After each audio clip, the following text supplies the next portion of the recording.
to a part of the world you're probably a little bit more familiar with, the Europeans. The EU was an institution that was formed basically the day after the war ended. The French woke up, they look around, after 300 years of conflicting with everybody over the future of the continent, they're like, wow, where'd everybody go? The Spanish were languishing under their own dictatorship, the Brits were going home, the Germans were occupied and divided, Central Europe had been blocked off from the rest of the continent by the Iron Curtain. They looked around like, wow, we can totally swim in this pool. The EU formed with the original 6 countries, Germany, France, Italy, and the 3 low states, and was basically formed by the French to be a pedestal to project French power to the rest of the world. It's a good plan. Worked pretty well for a while. Fast forward to 1980, and they started working on the monetary union. The French told the Germans, look, you're not allowed to have an opinion in foreign affairs. Tough. What we will, however, let you do is design the economic union, the fiscal union, the monetary union. And in exchange, we get total control over the political and military union.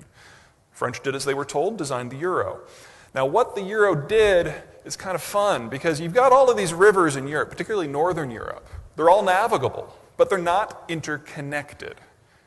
And so each ethnicity of Europe has their own capital base, has their own financial system, has their own banking sector that they do not like to let anyone else use. Here in Canada and the United States, banking makes up roughly a third of our total capital generation. In most of Europe, it's north of 80%, because they don't like foreigners having a say in how their system is run. Even with the European Central Bank, you still have 28 separate banking authorities in Europe, not one, because they didn't want to include that in the monetary union. But the monetary union did allow the capital that was generated to flow anywhere with the zone with a minimum of problems. And so suddenly, back in 1999, when the euro was launched officially as electronic currency, all of the money that normally pooled in Northern Europe suddenly became available to everybody in Southern Europe. And in 2004, when the whole gaggle of Central European states got in, it went to Central Europe. And so states that had no historical experience being capital rich suddenly had exposure to German-style low interest rates. Growth was inevitable. Bubbles were inevitable. Got to dispose of France here real quick. As the union expanded to more and more states, France in the 1990s and the 2000s lost the ability to control the union completely. As a result, the military union, for all practical purposes, is dead. It was stillborn almostly. The political union is also gone. So France, which created this entire structure, is now on the outside of its own mega plan. It's a German institution now. And what's been going on for the last few months and what's going to be going on for the next 5 years is about the Germans trying to revamp the EU into their mold. Let's talk about how they're going to do that. But first you have to understand the Germans, because they're about as different from the Americans as you can possibly get without being Iranian. Got 3 navigable rivers, nice long ones. However, they're not interconnected. And so unless you're going to be fighting among yourselves, you've got to find some physical way of linking this all together. The Germans do this by planning. It's in their blood.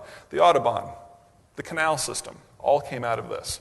Give you an idea of how integrated it is into the German sense of self. In the 1840s, before there was even a modern Germany, when it was just Prussia and 36 other principalities, they were well advanced into integrating their entire system into the first transnational rail network in the 1840s.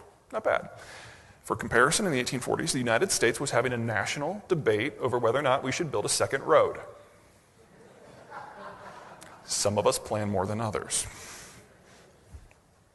However, whereas the United States and Canada are all alone, and once we worked out our issues, pretty much didn't have to worry about local defense, Germans always had to. They've got the French on one side, they've got the Poles and the Russian on the other, they've got the Brits hanging offshore, they've got a truncated coast split by the Jutland Peninsula.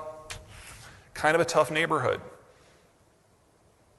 So the Germans are always having to be on the defensive, except for when they're on the offensive.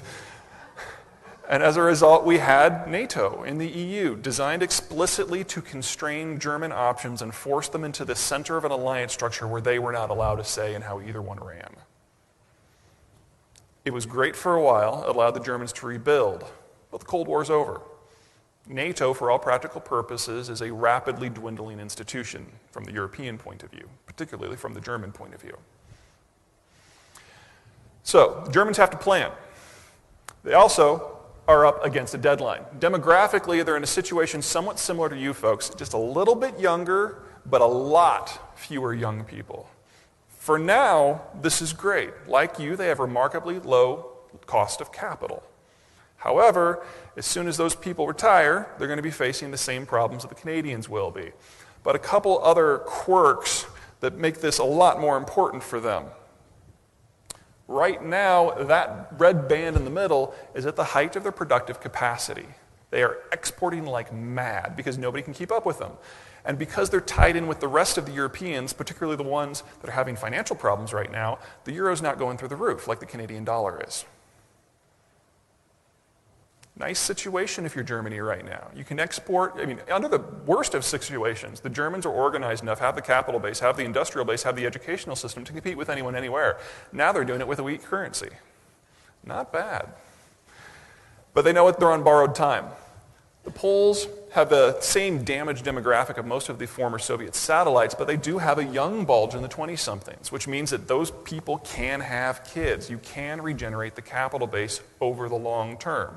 Long term being the key word here, because you have to wait for those folks to have sufficient kids and for those kids to grow up and reach the mature worker category. For a state like Canada or Germany, that's a 2-generation job. That's 60 years.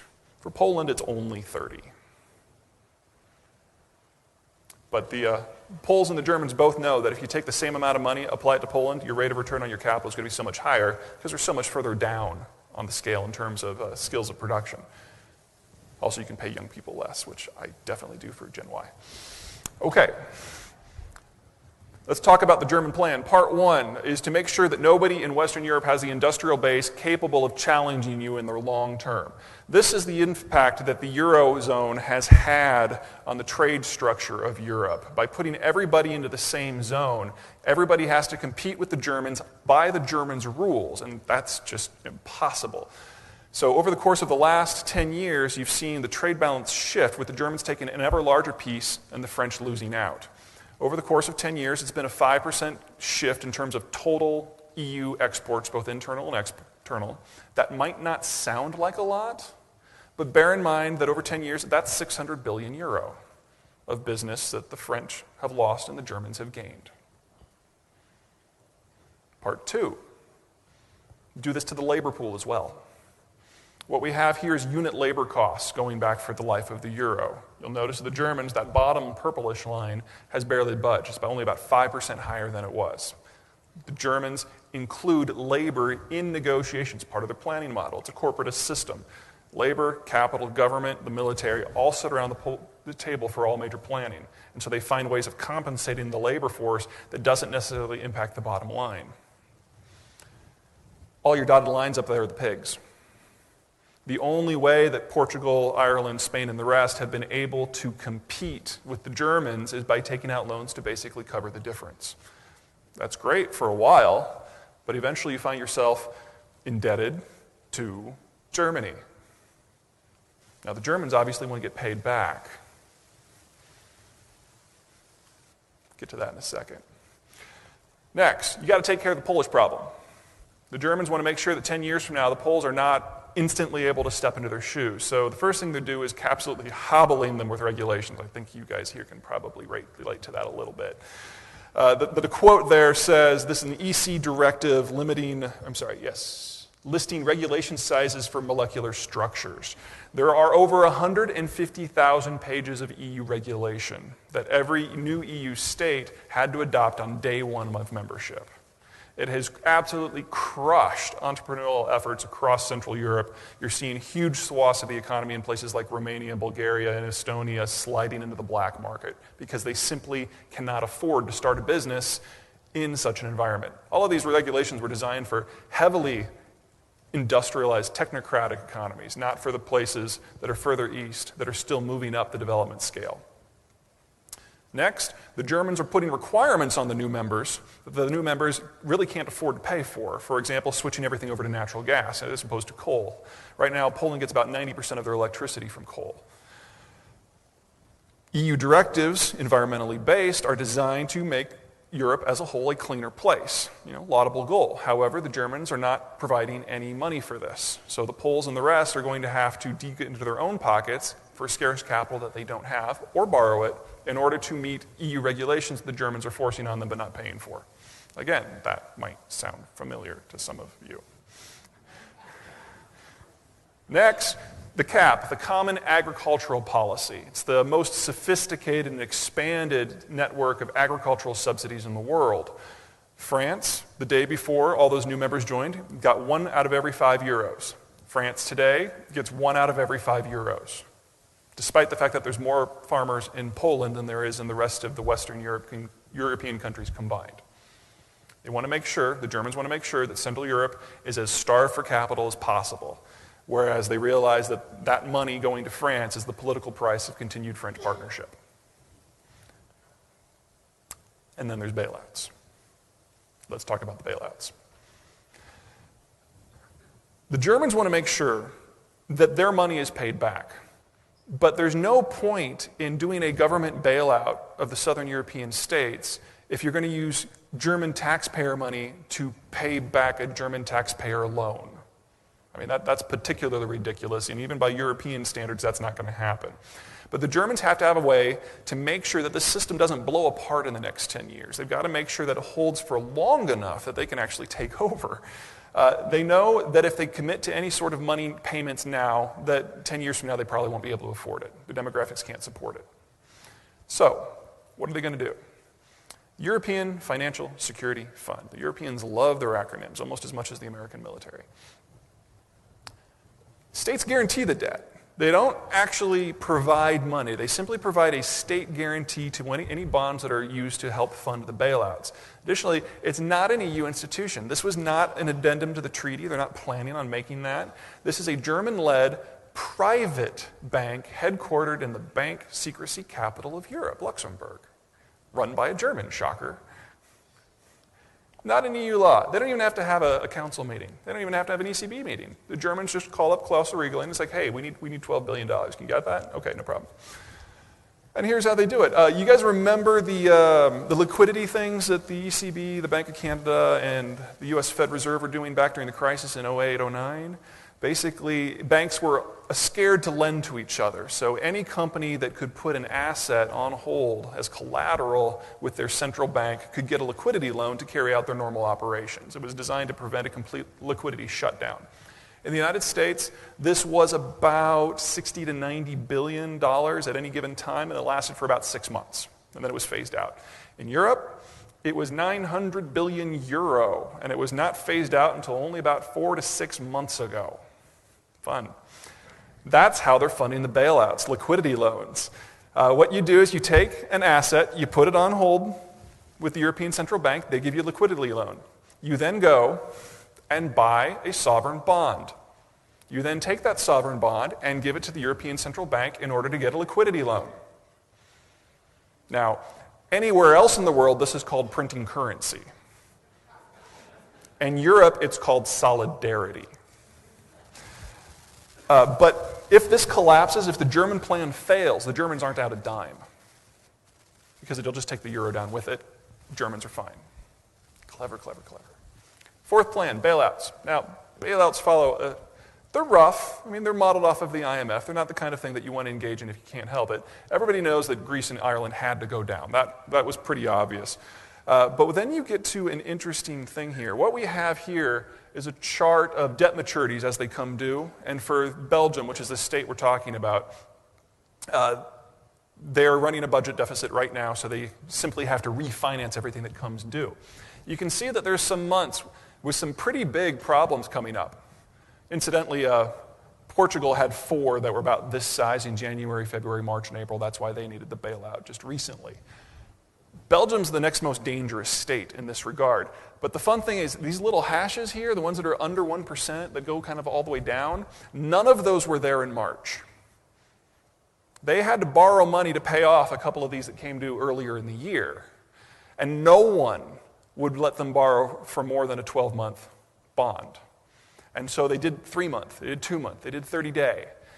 And the Belgians are seeing this nice little avalanche forming right in front of them. And when they get to things like September and March and September here, they're going to crack.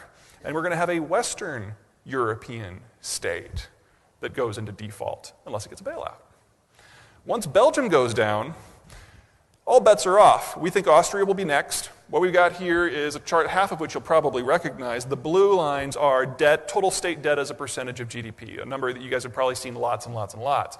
The red, however, is the debt as a percentage of GDP that is held by foreigners. If your red line is relatively low, you can always lean upon your banking system in Europe in order to kind of pick up the slack. Austria's banking system almost got destroyed with the Central European meltdowns in 2009. And they're right here at about 50% of GDP. That's not something they can handle internally. So once investors catch wind that the Western European countries are not immune to this, Belgium first, Austria second, then Spain. In Spain, you've got 3 separatist regions that have independent tax and spend authority and are entitled to a huge amount of wealth transfer from Madrid. Does that sound familiar to anyone? They can't make cuts here. It's part of the deal that made modern Spain. And so everything else has to be done in Spain proper.